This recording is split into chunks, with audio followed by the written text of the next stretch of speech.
at the end of probably tomorrow. Jane will be sending everything out to folks. So thank you guys so much for joining while we get this recording started at the end. All right, which it does a weird echo thing. Here we go.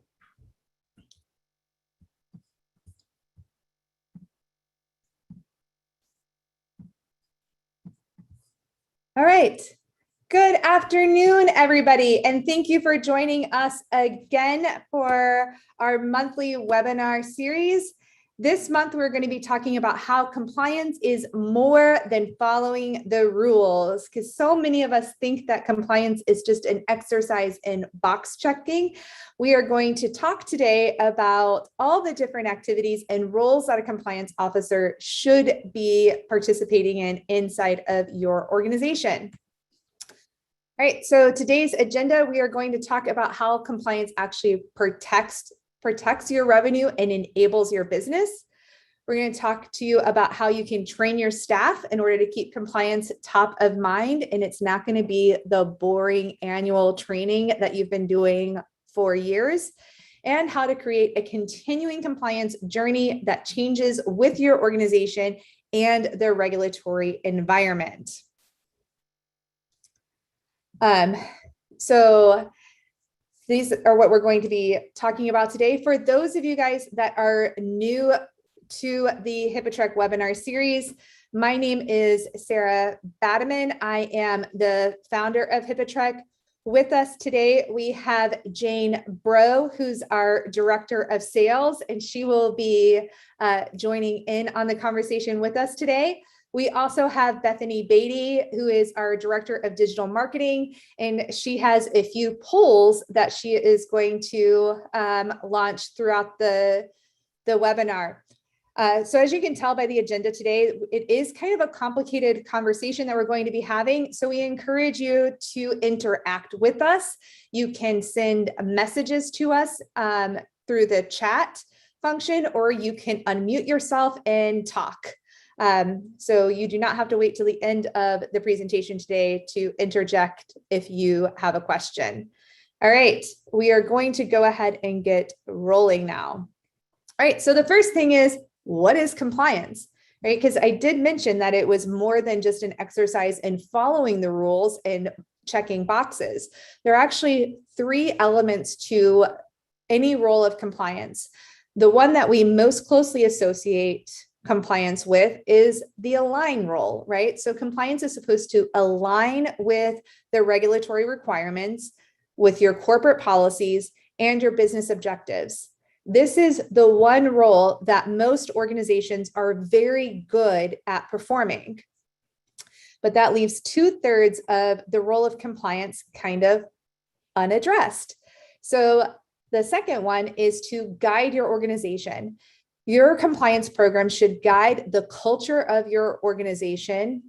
It should also help to guide patient and employee safety, as well as guiding how you're going to interact with your patients and how your patient relations are going to be going. And the third and most forgotten about, but arguably the most important, is that compliance is a revenue protector. A lot of organizations view compliance as a cost center versus a revenue protector, but when implemented properly, compliance actually has a big impact in protecting your revenue. And that is because if you view compliance as a risk management activity, and I'm talking about more than just doing a security risk analysis and thinking about it from a regulatory perspective, but an entire risk management process that helps to prevent all types of risks inside of your organization, right? It does also have the role of preventing and responding to breaches and being the Department of Know. And I'm not saying N-O, I'm saying K-N-O-W, the Department of Knowledge, the department that holds all the answers and your organization goes to for guidance and help, right? So that goes back to those first two sections, right? So this is what compliance is and how it should be viewed inside of your organization. A lot of organizations do feel like compliance gets in the way, and so they start to treat compliance as compliance cops. So we actually can't police our employees. I mean, we can, but we shouldn't, right? Because what that leads us to is we're actually siloing ourselves and making ourselves unapproachable to where our employees are going to behave a lot like Sandra Bullock in this clip, and they're going to start running away from us because when they see us coming, they think that we're going to be telling them to do something, telling them that they didn't do something right, and they think that they may have some sort of disciplinary action. So we need to kind of reframe what the role of compliance looks like inside of our organization.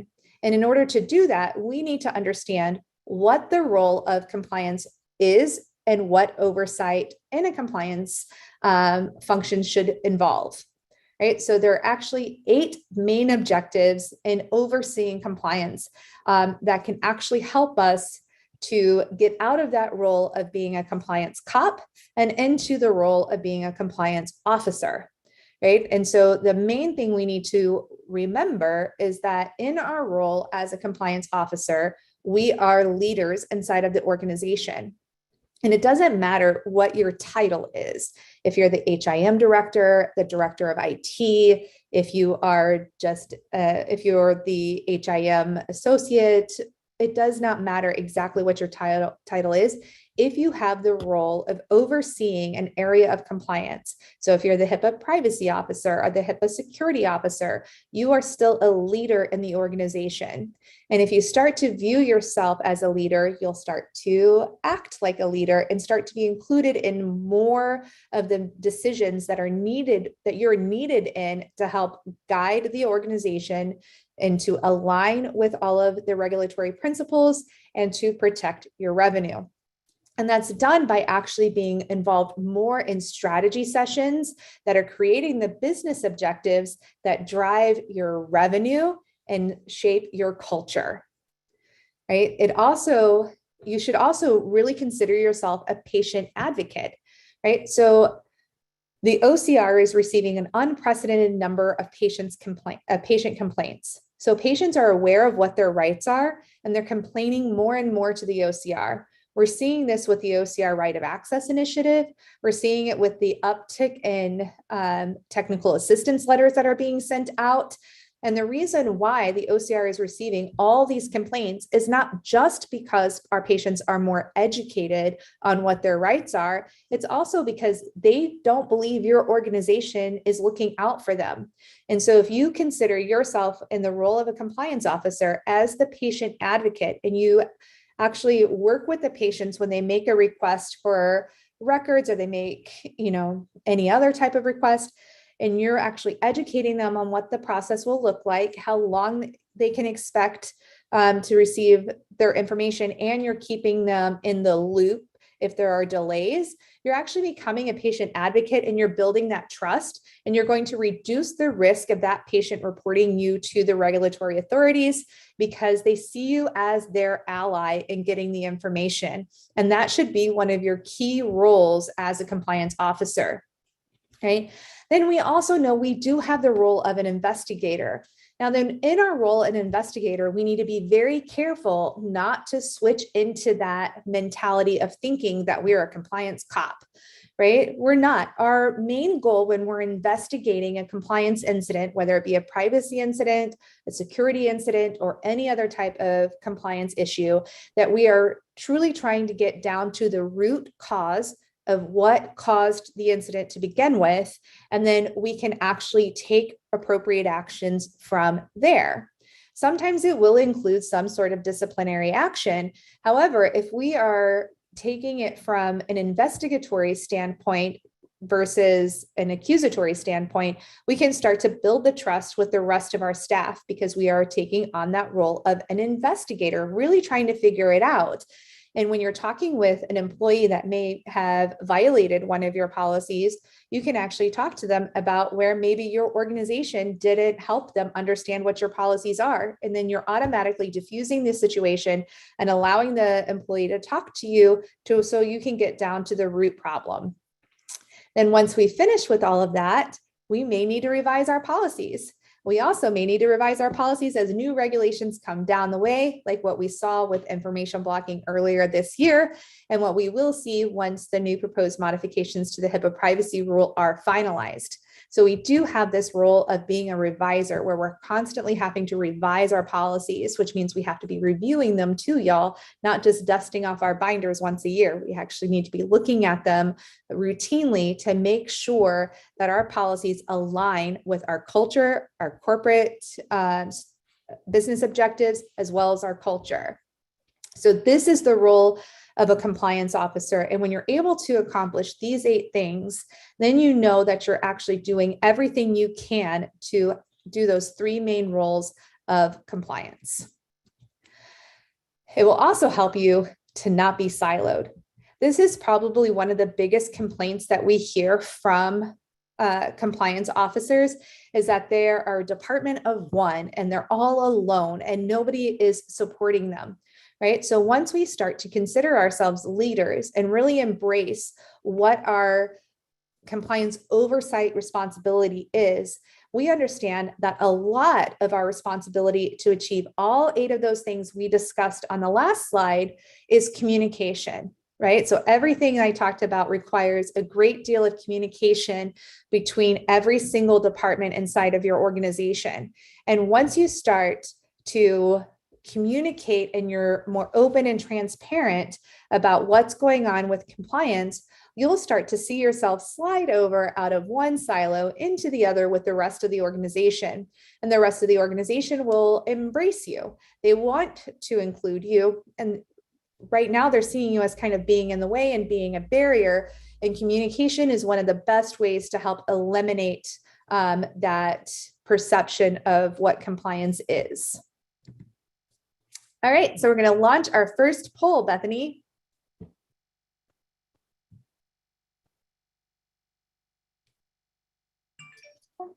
Sorry, I was on mute.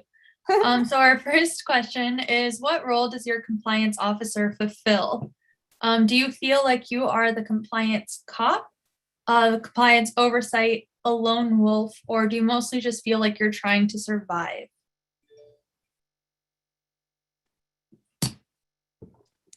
That's really important, right? Because how you see yourself is how the rest of the organization probably sees you as well. Mm-hmm.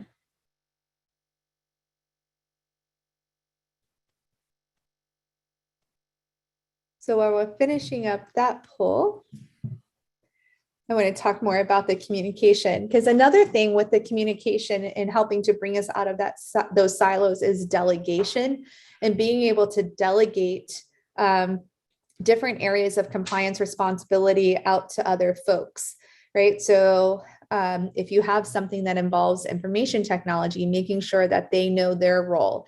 If you have something that involves HR, make sure that you're delegating that off, and that your role as overseer of the entire compliance process doesn't mean that you are supposed to be the doer of everything with compliance.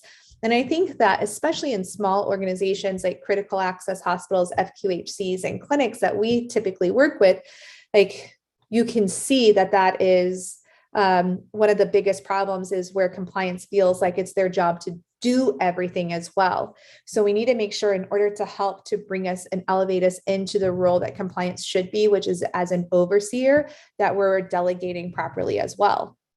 So what are our results, Bethany? So we've got most of the people saying that they feel like compliance oversight, with 76% saying they're oversight, 6% saying they feel like the lone wolf, and 18% saying they just want to survive.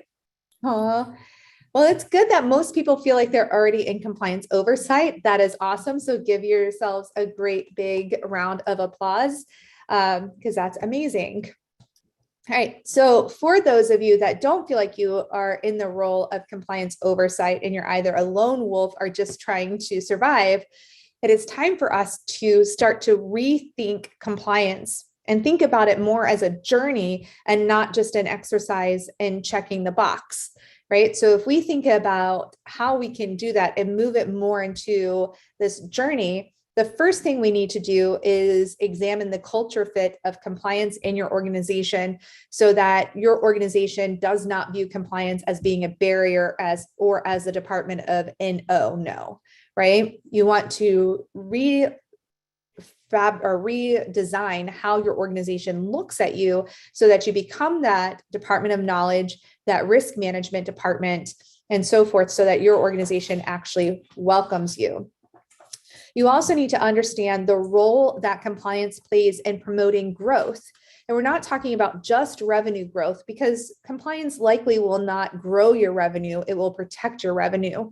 When we're talking about promoting growth, it's promoting employee happiness and employee adherence to the compliance program, right? So in promoting that growth, and you start to build people up, you start to have happier employees. Happier employees are more productive employees, which will be felt by your patients, and then your patients will keep coming back to you and referring others to you. So in a way, it can grow your growth or promote your growth, revenue growth. We also need to think about it from supporting a business strategy perspective, right? So that you are included in important business strategies that could have compliance implications, and you're involved from the very beginning planning process, right? We talked about this in an earlier webinar called Make the Business Case for HIPAA Compliance. So if you want to learn more about that, look on our website for that webinar. And then, like I said, communication. Communication is key. You have to communicate, and part of that communication is delegation. And then be prepared to revise your compliance program as necessary to actually help you in all of these areas. And I would say to think about what stages you are starting to see oversight on some of these projects, because with our clients, if they work within our platform, they can kind of see the project slowly move forward and if there needs to be changes done. So think about, when you're starting to see and have visibility to all of these portions of compliance. Perfect. I agree with you, Jane. So here's the big one. Compliance is risk management, right? And risk management, by definition, is a process, a journey, right? So the first thing you have to do is identify potential compliance gaps. And again, this is more than just doing your security risk analysis, right? This is looking at what your privacy policies are. This is looking at what your information blocking policies are. This is looking at what your processes are in order to protect the patient's rights. This is the entire process of your compliance oversight, right? It is every single thing, because if we limit it to cybersecurity, we are leaving ourselves vulnerable for privacy threats, right? Or patient rights threats. So when we look at it and think of compliance overall as a risk management process, that will help to guide what we are doing.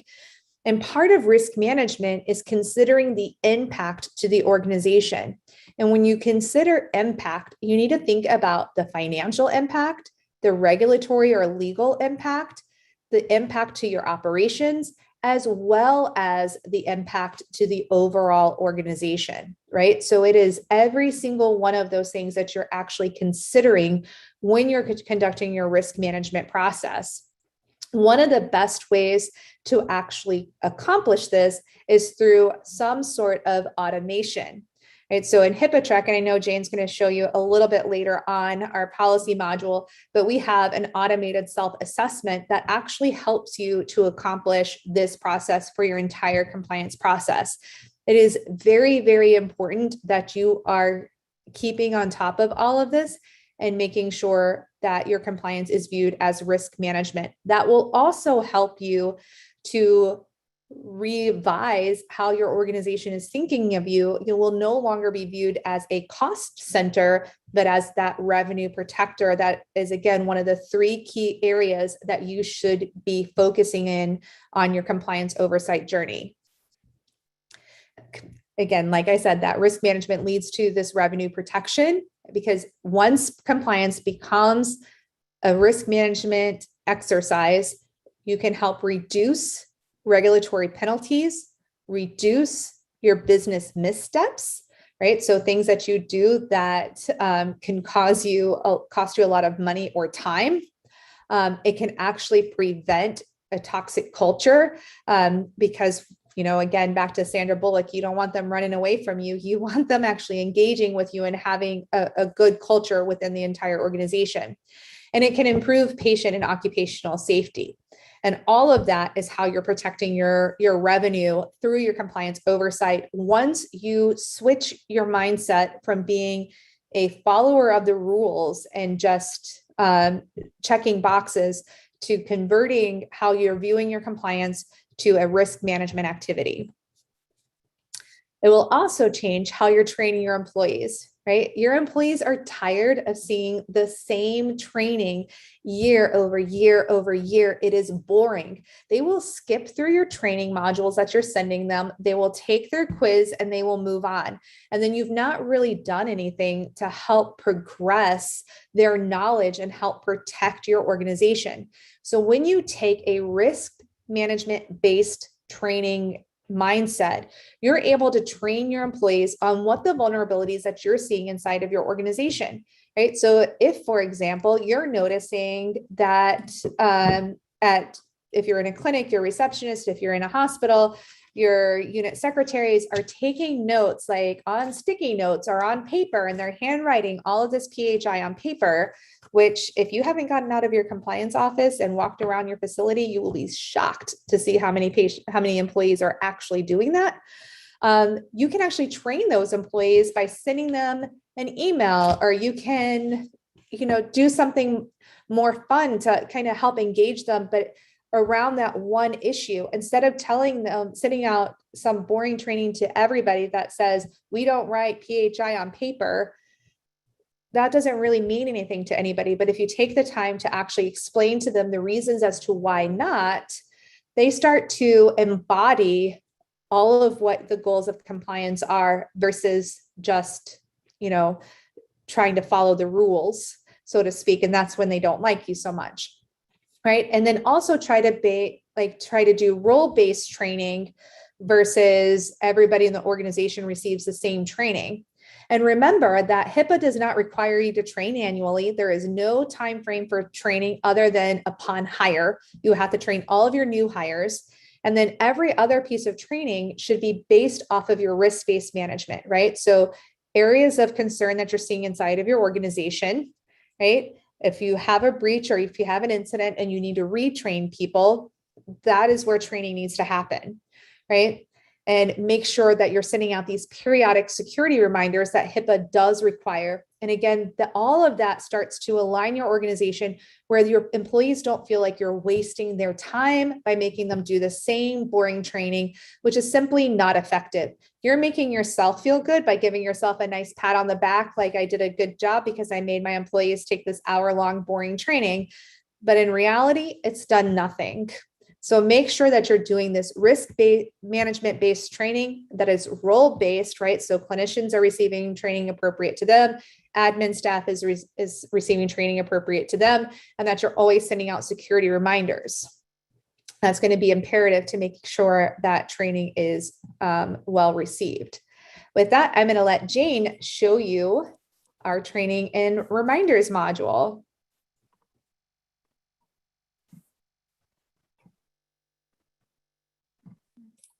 There we go. Can you guys see my screen? Yes, ma'am. All right, let me move the screen. So we do have both a security reminder module and training module here for those of you guys who have not seen our platform. And the way that we found most useful, like Sarah was mentioning, to train based off of the actual user's role and to try to make them fun, make them new, make them actually engaging. So you'll see that we create videos, we refresh them quarterly, and we also title them so they're very easy to figure out which of these videos are applicable to what type of employees. They are between 2 minutes and the most, around 8 minutes long. That way, hopefully, your employees will actually pay attention throughout the video. They cannot fast forward. They'd have to watch it all the way through and then take the appropriate quiz, which of course is pass fail. So that way you'll still have a record of doing the proper training for all your employees.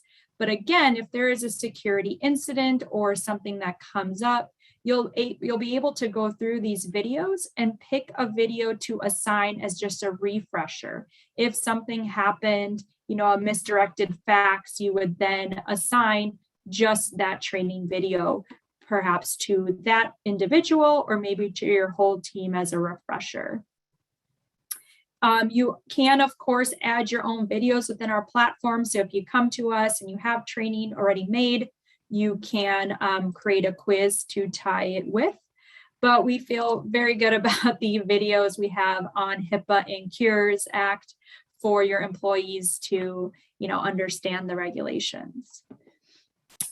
And then we do have security reminders, like Sarah mentioned. Automating a lot of this work is going to take a lot of effort off your plate. You can always go and click a Send Now button and send a security reminder. But what is super nice about the HIPAA platform is you can create a frequency so that it is sent out.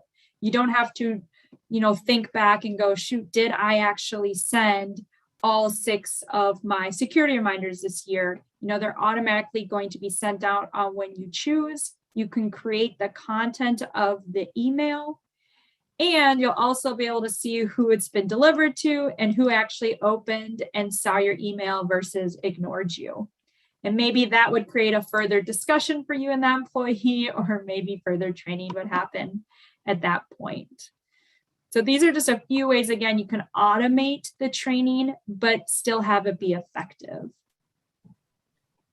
Awesome. Thank you, Jane. It is really important to make sure that you're tracking your compliance, like your training as well, right? So, because if the OCR ever does come in, you want that documentation process in place. Absolutely. All right. So now we're going to give an example with the right of access initiative that the OCR has underneath that patient right to access their own medical records, as well as information blocking, and how that is an exercise in risk management, as well as compliance oversight and not just following the rules. Right. So when we look at what the right of access initiative is, right, this has been around since the beginning of HIPAA. Right. But it was last year that the OCR really took this to heart and was like, we are really going to be paying attention to this right of access initiative, because the OCR sees medical privacy and the right to accessing records as a civil right, which is why HIPAA is overseen from a regulatory standpoint by the Office for Civil Rights. Right. So they're saying that they're really starting to pay attention to this. We've seen a ton of resolution agreements already come down the way. And so when we think about how we are not, why this is such a big deal, and the OCR has now announced their 20th HIPAA right of access initiative violation. So now there are 20 out there. It's because we're not really looking at the entire process, right? When a patient comes in or sends in a letter, comes into your office and asks for access to their records, we are delaying that process so much that the OCR is now getting involved in issuing civil monetary penalties for this. The highest civil monetary penalty for a right of access initiative violation has been $100,000, and it was a small one provider, one employee clinic. Right. Hospitals have also received corrective action plans underneath this initiative.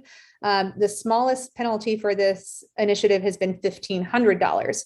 And before you think that you can afford a $1,500 penalty for not giving patients access to their records in a timely manner, which, by the way, y'all, is 30 days, unless you live in a state that requires 15 days, I think, is the lowest one that a state allows or requires. But you have 30 days to grant access to a medical record. And if you're not able to accomplish that in 30 days, you have a risk management problem that you need to get down to the root of, right? So you need to take on that investigatory hat and figure out what's happening on why these records are delayed. Because if you are investigated underneath this initiative and you reach a settlement with the OCR, that also comes with a corrective action plan.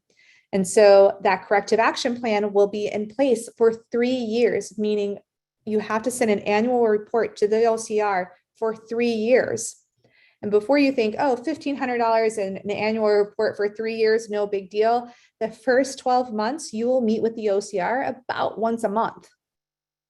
That is, and you will have homework that you have to have done before the next meeting with the OCR, right? So you have to right now go back and look at your processes, right? And so, now we also have to consider information blocking, right? Because it's not just underneath HIPAA that the patients have a right to receive their medical records. It's also underneath information blocking. And so now we can start to see those regulations pile on. And whereas somebody who is overseeing compliance, it is your job to understand not just HIPAA and not just information blocking and not just your CMS rules. And if you're in rural health, not just your CAW or RHC rules.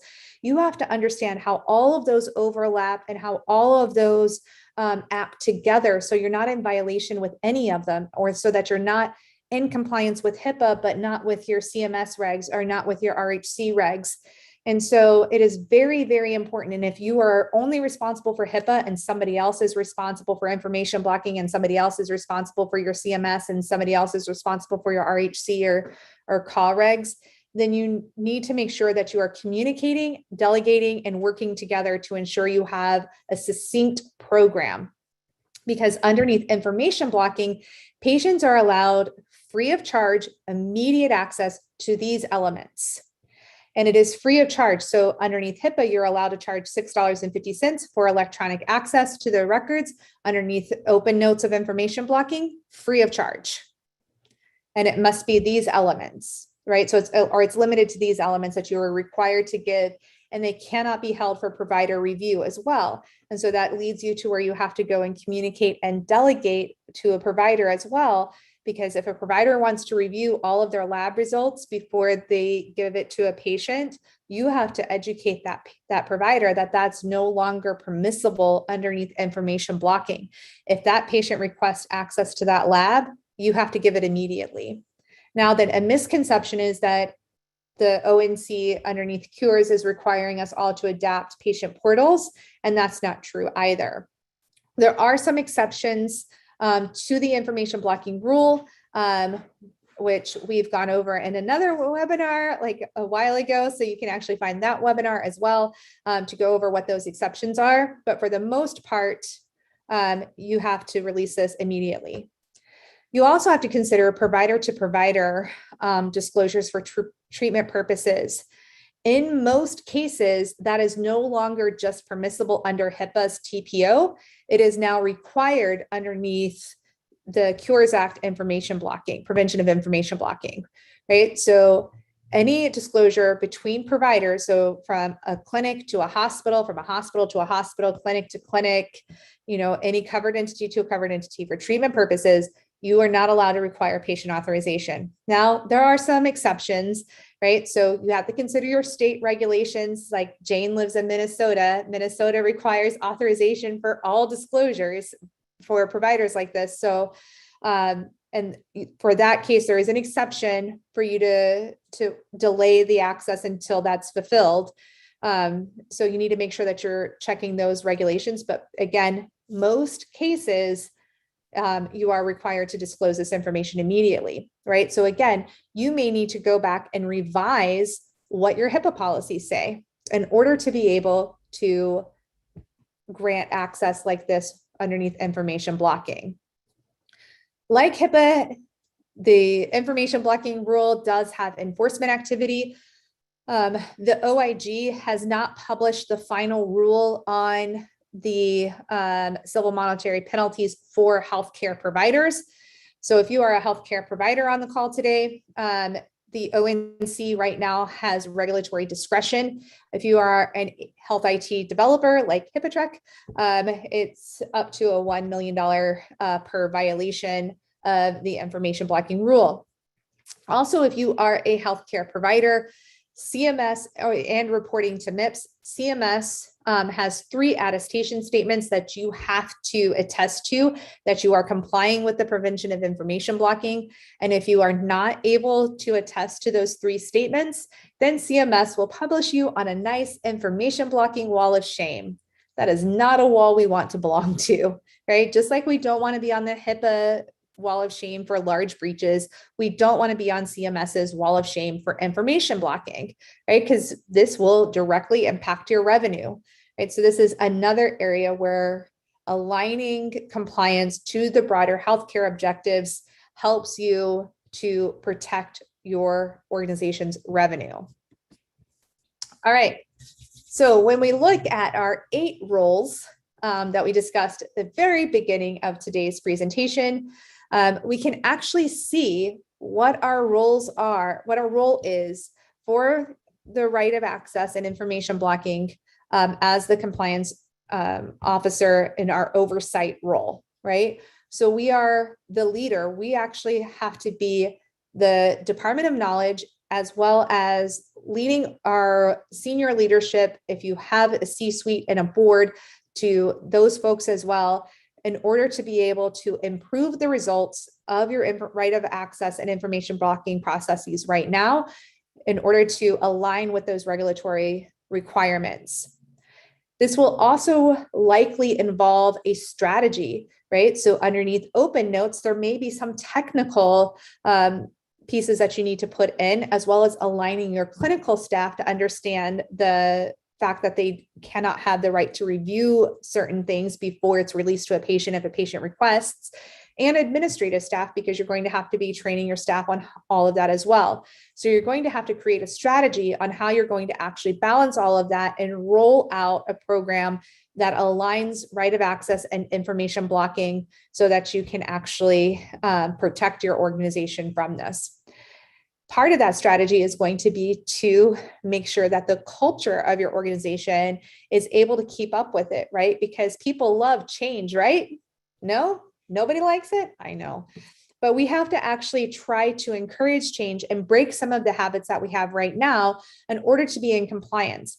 And so part of being that Department of Know or Department of Knowledge, right, is we can't just dictate to our employees what the new rules are. We have to educate them as to why. And if we're talking to a clinician, we need to explain to a clinician why this is so important to the patient's health, that they have access to this. If we're talking to somebody that's involved in revenue cycle, that this is actually helping to protect the revenue of the company. So we need to understand how to communicate to everybody inside of our organization to get the message across. Because if we're coming across dictatorial, we're not being a leader, and we're becoming that compliance cop that we were trying to avoid becoming, right? So we're trying to shape the culture through our leadership and strategy capabilities. We may also need to consider business objectives, right? So if you guys are talking about upgrading, replacing your patient portal, changing your patient portal, like that's a business objective that you need to be included in that conversation for, because you understand what the right of access initiative is, as well as what your role is for information blocking. So you need to make sure that you're involved in those conversations as the compliance officer, because that's how you're going to protect that revenue, right? As well as training your staff in order to prevent those complaints and penalties. And becoming that patient advocate. Remember, I told you that one of your main roles is to be that patient advocate, because if you're telling your patients like what the time frame is going to look like, why things are going the way that they are going, they are more likely to complain to you or come to you with their problems than they are just to report you to the OCR or to the ONC, right? So you want to stay off of the OCR and ONC's radar. So you need to become that patient advocate, which means if you see an issue in your workflow, not just communicating with the patient, but going back to your staff and telling and being that real advocate for your patient to ensure that the patient gets the information that they need. And then if there are issues, you need to be the investigator and then revise the policies as appropriate. And you may actually need to play this reviser role a lot sooner if you have not created your information blocking compliance program yet. So make sure that you are following all of these. And I know that this is a lot. And I also know that you probably have some compliance hurdles that we will talk about after Jane gives you the demo on the policy module, because we can show you how HIPAA can actually really help you to align your policies and get your information blocking and right of access policies in line together. Let me share. There we go. All right. So as Sarah mentioned, reviewing your policies, hopefully you guys have a method for it where it's not something that you realize, your policies should probably be reviewed sometime this year and you have a system going. And like Sarah had mentioned earlier, if you have a way to automate your reviewing, then that would be ideal. With the HIPAA platform, you can actually create automatic tasks and reminders to be sent to you on a frequency of course, of your choice. You would actually add a task so that you can assign it to somebody for it to reoccur, perhaps on a, every 13 months or on a yearly schedule. And again, they'll get a reminder in their dashboard as well as in their email. And so this way you never go with a policy overdue for being reviewed. Additionally, like Sarah said, if you have not created your information blocking policies yet, that's something you should definitely get on. For many of our clients, it changed some of their HIPAA policies, but some of your current HIPAA policies may remain the same depending on how they're written. And as we mentioned before, a great way if you guys are updating your policies in an area that can be shared with all, employees or those who should participate, you'd actually be able to view the history, even section by section, and see who created that change. That's going to be important to have that history if the OCR does ever ask, as well as an overview of the history showing that it has been reviewed or updated as needed and what the reason for the update or the change was. And so again, having a place where you guys can collaborate on your policies, if there is more than one person in your compliance or risk team. I know with our platform, we have the ability to assign one person to review, one person to essentially approve, and a third person can, reject it and bring it back to go be edited and reviewed. So that would be a great way to be able to collaborate within this platform. Oh, Sarah, you're on mute. Awesome, thank you. I was like, it's also really important to note that we do have policy templates if you need them for the HIPAA privacy, security, breach notification rule, as well as information blocking. And with information blocking, because you have the US CDI data points that you have to use as the content of the request, like as the guide for that, we've updated the designated record set policy to include all those US CDI data points. So that's also something really important for y'all to actually take a look at to make sure that your designated record set policies align not only with HIPAA, but also information blocking. And that is one of the policy templates that is available to our clients through HIPAA. Yes. A lot of people, when they first get started with HIPAA, kind of want to compare our policies to what they have. It's almost like a full review when you get signed on with HIPAA. Because then Cheryl Larson will actually help with. Yeah. Well, right. So some common hurdles that we're seeing in release of information and information blocking. The first one is just understanding the regulations, right? So you need to know where to go to get that information. For the release of information initiative from the OCR, you can actually go to the OCR's website and see what that initiative is and what is required there underneath release of information. For information blocking, you can go to healthit.gov and see the information blocking initiatives, and the ONC has put out some information for you there. You can also partner up with experts like us at HIPAA to help guide you in understanding what those regulations are. The next big hurdle is going to be training your staff, right? Because the right to have access to information, so the release of information initiative is been in place since 2004 or 5 when we had to first start adhering to the privacy rule. So your employees should know what that is, but you may need a refresher.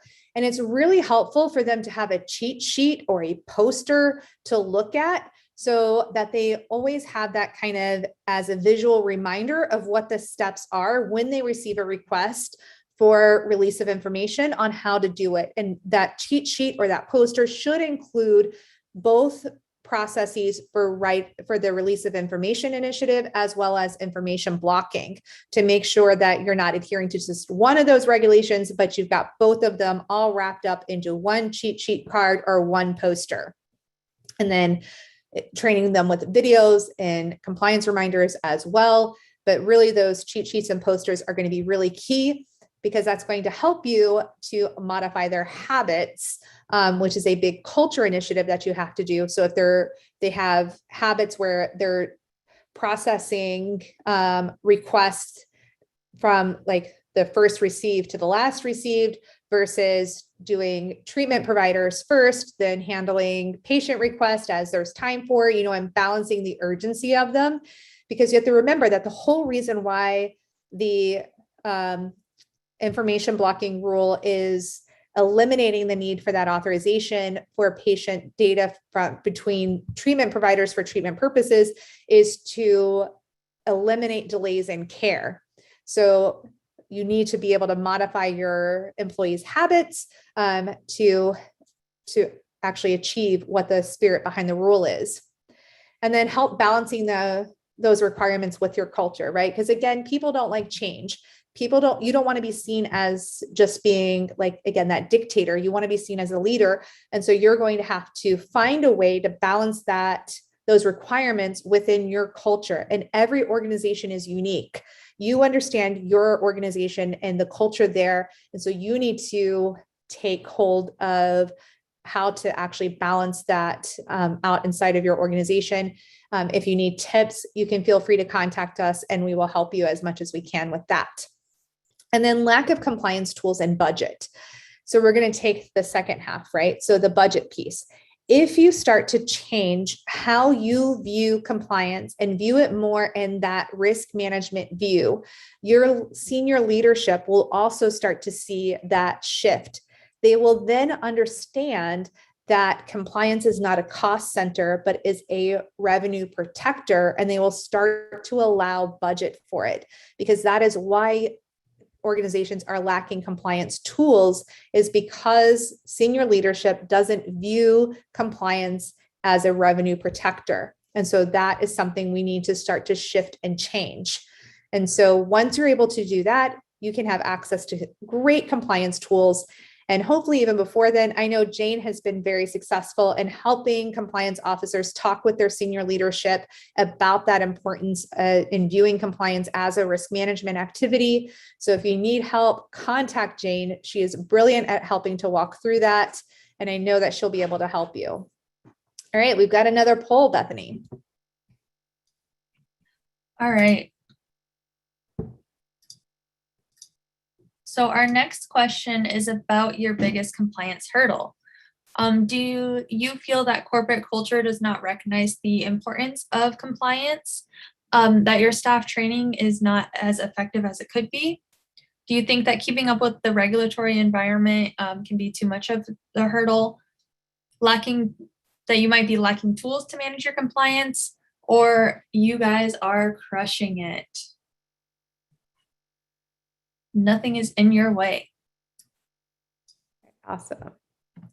While we're collecting those results, I am going to talk about how to overcome the compliance burdens, right? So I've kind of broken this into 4 simple tools or processes, right? So one is working on getting compliance out of its silo, right? And I think I've talked about that a lot during this session. So it's not something that you're going to be able to do without delegation and communication, right? But that you will start to see a difference, and you will start to see yourself being included in the broader healthcare operations once you're able to get yourself out of that silo.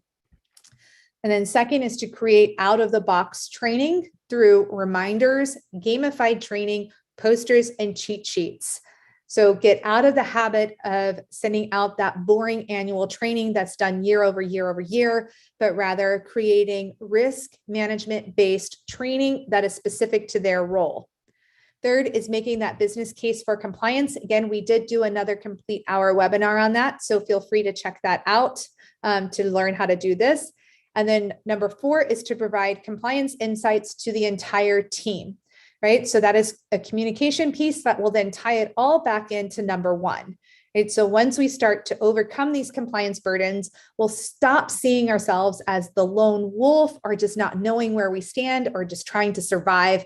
And we'll start to be able to see ourselves as compliance overseers. And that is how the entire organization will start to see us. And we will no longer be just compliance cops.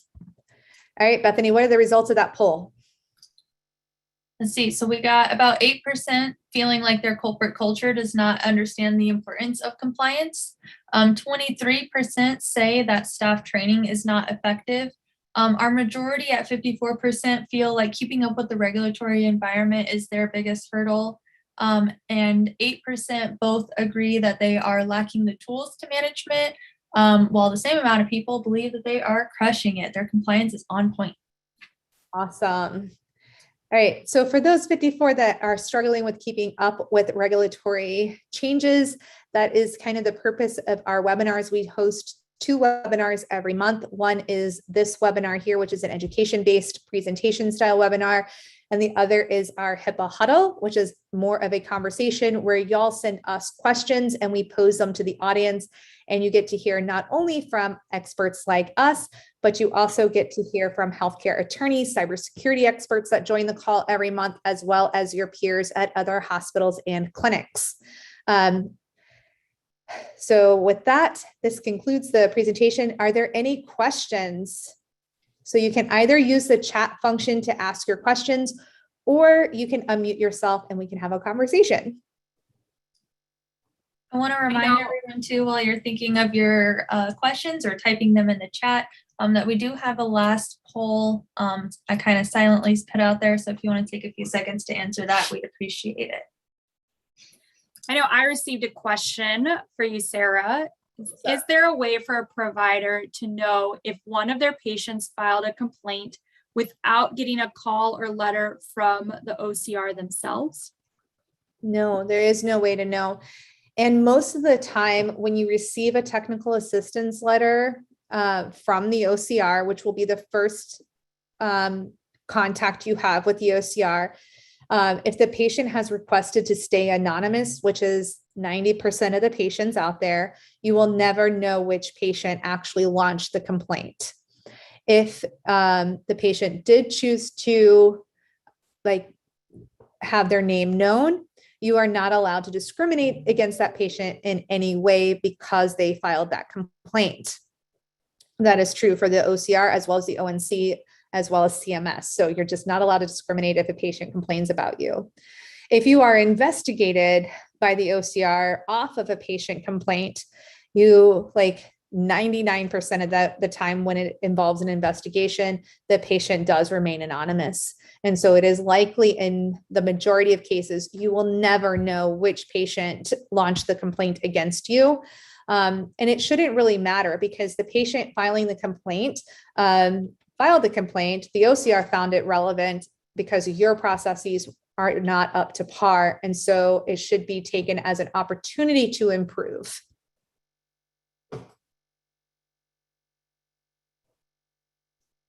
So are there any other questions?